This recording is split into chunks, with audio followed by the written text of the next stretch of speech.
मंदिर में अगर दिया लगाने जा रहे हो, बाती लगाई है आपने मंदिर के अंदर, तो कुछ देर बैठिए, कुछ देर स्मरण करिए। हमारे यहां तो यहां तक कहा गया है कि किसी मुर्दे को अगर जलाया भी जाता है तो कपाल क्रिया तक रुकना पड़ता है कि थोड़ा रुकिए, कोई पीछे से आकर कुछ कर ना जाए। दीप जलाने थोड़ी देर रुकिए, और दीप का भी नियम है महाराज, दीप का भी नियम है। दिए में जो फूल बत्ती लगती है, गोल बत्ती लगती है, गोल वाली, ये बत्ती हमेशा कोई विष्णु भगवान की पूजन कर रहे हो, शिव जी की पूजन कर रहे हो, कोई अन्य देवता का अगर आप स्मरण कर रहे हो तो गोल बत्ती लगाई जाती है। भगवान के मंदिर में पूजन कर रहे हो तो गोल बत्ती लगाएं।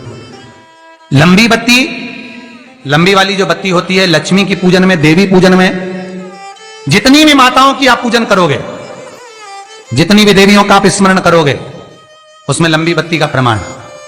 पितरों की पूजन में लंबी बत्ती का प्रमाण है। पितरों को कभी गोल बत्ती नहीं लगती। आप मटके के पास में, परिंदे के पास में, जल के पात्र के पास में कोई भी अगर दिया लगाएंगे तो वहां गोल बत्ती रखकर लगाएंगे तो घर में लक्ष्मी नहीं टिकेगी। कई लोग कहते हैं कि परिंदे के पास, मटके के पास में, पानी के स्रोत के पास में जहां जल भरते हैं, हंडा रखते हैं, टंकी रखते हैं, वहां पर मटके के पास बत्ती लगाओ, दिया लगाओ, पितर शांत रहेंगे। तो पितरों को शांत करो, मना नहीं है, पर दिया लगाने का नियम है कि पितरों को अगर आप दिया लगा रही हो मटके के पास, परिंदे के पास, या अमावस्या के दिन पितरों के लिए अगर दीप लगा रही हो तो गोल बत्ती अगर लगाओगी तो कार्य कभी सफल नहीं होगा। घर में लक्ष्मी नहीं टिकेगी, संपदा नहीं रहेगी, घर में कोई ना कोई बीमार पड़ा ही रहेगा। धन आएगा जाएगा, टिकेगा नहीं। इसलिए पितरों के लिए अगर दिया लगाना है, पूर्वजों के लिए दिया लगाना है, पितरों के लिए अगर दीप लगाना है तो लंबी बत्ती लगाइए, लंबी बत्ती। महाराज लंबी बत्ती का प्रमाण हमारे यहां शास्त्र का, गोल बत्ती का प्रमाण। और सुंदर चरित्र कहा, यदि आपके जीवन में बहुत ज्यादा लक्ष्मी से तकलीफ है, कष्ट बहुत ज्यादा है, या संबंध खराब हो रहे हैं, बहू और बेटों के संबंध खराब हो रहे हैं, अदालत में बात चली गई कि लड़की और लड़के का तलाक होने वाला है, बहू अपने घर जाकर बैठ गई, आने को तैयार नहीं है, जमाई अपने घर रह गया, लड़की को लाने को तैयार नहीं है, सास बहू में आपस में तनमन चल रही है, प्रेम बिल्कुल नहीं है, या लक्ष्मी आती ही नहीं, बहुत कष्ट है, जमीन जायदाद पड़ी बिक नहीं रही, तो एक काम करना, इतना दुख अगर आपके जीवन में है तो कार्तिक के महीने तक रुको, और कार्तिक का महीना आए, त्रयोदशी तिथि आए, कोई सा भी हो, सोमवार, रविवार, मंगल, बुध, कोई सी भी त्रयोदशी, प्रदोष, कोई सी भी प्रदोष तिथि आए, उस दिन तुलसी की लकड़ी, पहले से तुलसी आपके घर में अगर सूखी हो, तुलसी सूख गई हो तो उसकी जो लकड़ी होती है, उस लकड़ी का 7 लकड़ी का बंडल बनाकर दीप बना लो। लकड़ी का दीप मतलब लकड़ी, पतली पतली डालियों को लेकर कच्चे सूत से उसको बांध दो और बांधकर घी में डुबक दो। कार्तिक के महीने में शुक्ल पक्ष की त्रयोदशी तिथि जब आए, प्रदोष का जब व्रत आए, उस दिन भगवान के मंदिर में, शिव मंदिर में नहीं, भगवान किसी भी देवता के मंदिर में, विष्णु के मंदिर में, नारायण के मंदिर में, कृष्ण मंदिर में, राम मंदिर में, किसी भी मंदिर में, मंदिर ना हो तो अपने घर के मंदिर में शाम के समय पर उस तुलसी की लकड़ी का दीप, दिया भरकर उसमें घी डालकर जो दीप प्रकट कर देता है, जला देता है, दीप को प्रज्वलित कर देता है, उसके घर में कभी संपदा की कमी नहीं होती। महाराज विष्णु पुराण में स्पष्ट लिखा है। इसलिए शायद कहा जाता है कि भगवान को सर्वश्रेष्ठ कौन सा चंदन अच्छा लगता है।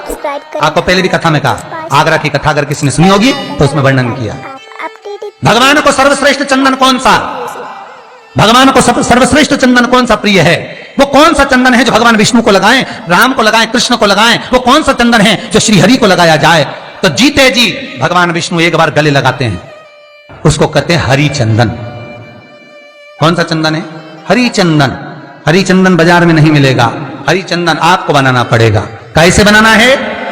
तुलसी जब सूख जाए उसकी जड़ को निकाल लिया जाए, वो जड़ को पानी में धो लिया जाए, धोने के बाद उसको सिलबट्टे पर, पत्थर पर घिसा जाए और घिसकर उसमें थोड़ा सा कुंकू, रोली डालकर तैयार कर कर जो भगवान विष्णु के मस्तक पर, कृष्ण राम के मस्तक पर लगा देते हैं और उसकी एक बिंदी अपने हृदय पे लगा लेते हैं। जीते जी भगवान एक बार उसको गले लगाते ही हैं।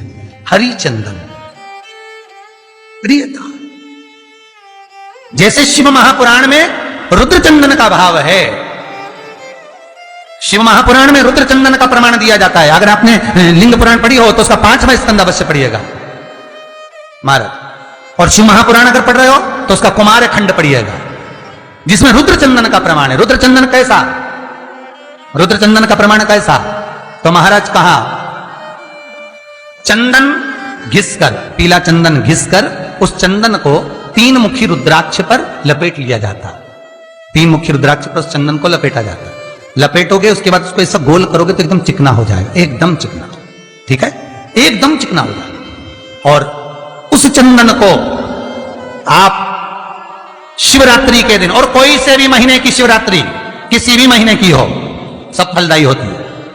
अगर आप पंचांग में देखेंगे तो शिवरात्रि लिखी हुई आती है, हर महीने शिवरात्रि पड़ती है। किसी भी महीने की शिवरात्रि पर रुद्र चंदन, अर्थात जो चंदन का आपने 3 मुखी रुद्राक्ष में लेपन करा है, उसका गोला बनाया है, वो चंदन अच्छा मोटा मोटा कर लेना, अच्छा बढ़िया, ऐसा नहीं थोड़ा बहुत ही लगा, पूरा रुद्राक्ष दिखना नहीं चाहिए, पूरा लपेट कर उसको शंकर के शिवलिंग पर ले जाकर रख दीजिए, और फिर धीरे धीरे शंकर भगवान का जल अभिषेक करना प्रारंभ कर दीजिए। वो चंदन पूरा धीरे धीरे शंकर के शिवलिंग पर डलना चाहिए। शंकर के मूल मंत्र श्री शिवाय नमस्तुभ्यं का जाप करिए, यह कहलाता है रुद्र चंदन। इस चंदन के अभिषेक से महाराज जो काम नहीं होता, आप कर कर उस कार्य को प्राप्त कर सकते हो, सिद्ध कर सकते हो। रुद्र चंदन, हरि चंदन, रुद्र चंदन, ये वो चंदन है जो जीवन का सुख प्रदान करने वाले, हरितत्व देने। श्री शिवाय नमस्तुभ्यं, श्री शिवाय नमस्तुभ्यं, श्री शिवाय नमस्तुभ्यं।